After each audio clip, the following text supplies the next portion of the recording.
Thank you, Mr. Speaker. Today, I rise in support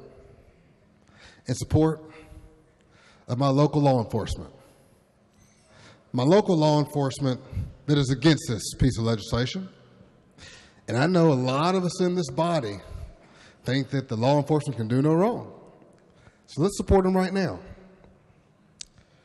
More importantly, I've listened to the stakeholders, and I support those folks at Marshall University, the flagship school, the school that never wavered on this legislation, that was never neutral, that was always in support.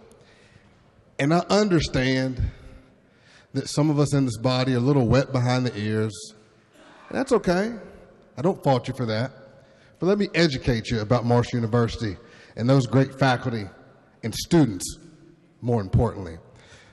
Those faculty and students that hand us a long laundry list of people that were vehemently against this piece of legislation.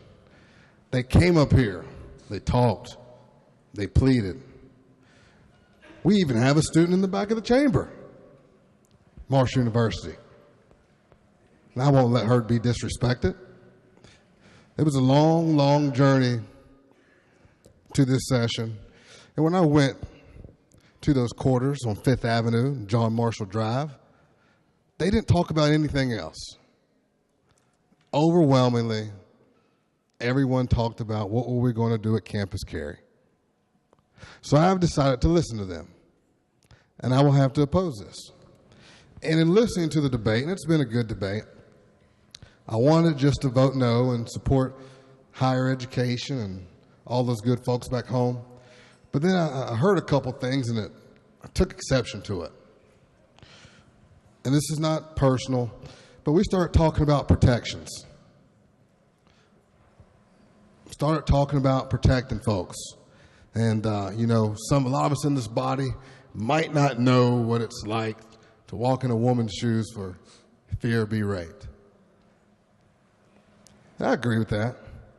But I also have another perspective.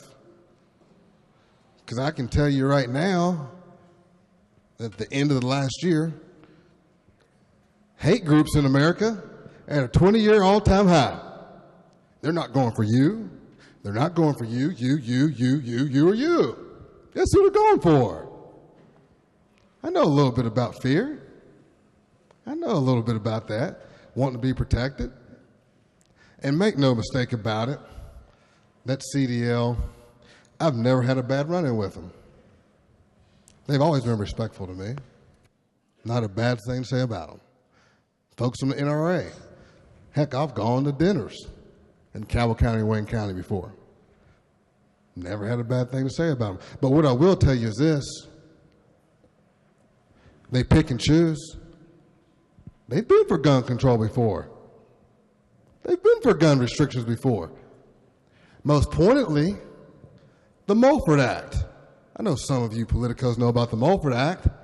1967, California. Republican Governor Ronald Reagan, your favorite,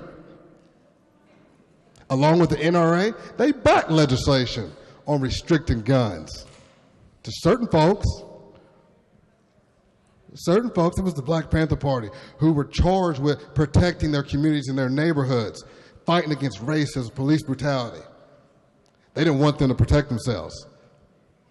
They didn't want that. It was restrictions on certain folks. 1920s, 1930s, they also restricted guns because of European immigrants in Northern America.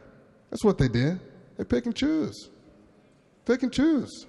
So they have not always been for that.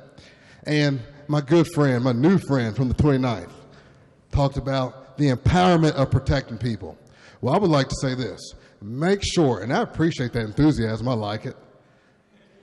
Make sure we keep that same enthusiasm, because we don't have enough time to introduce bills right now.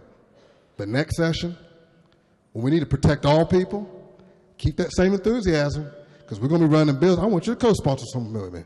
I need you to do that. Keep that same enthusiasm. Thank you, Mr. Speaker.